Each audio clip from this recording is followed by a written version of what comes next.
കടഭാരത്താൽ വിഷമത അനുഭവിക്കുമ്പോഴും അടുക്കളയിൽ സൂക്ഷിച്ചു വെച്ചിരുന്ന ഒരു ഭരണി എണ്ണ തൻ്റെ പ്രശ്നങ്ങൾക്ക് ശാശ്വത പരിഹാരമായി മാറും എന്നവൾ കരുതിയിരുന്നില്ല.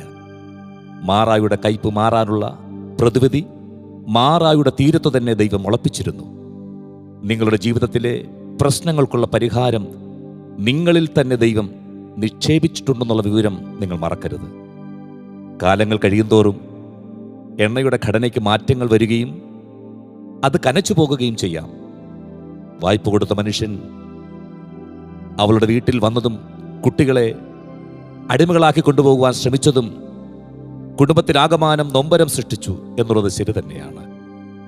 എന്നാൽ കേടുവരുന്നതിന് മുമ്പേ, ആ എണ്ണ കനച്ചു പോകുന്നതിന് മുമ്പേ വലിയ ലാഭം കൊയ്യുവാനുള്ള എണ്ണ വ്യാപാരം ചെയ്തേ പറ്റൂ.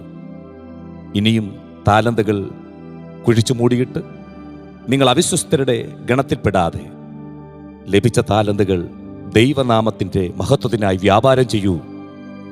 വിശ്വസ്ത എന്ന പേരിന് അർഹരാകുക. May God bless you all.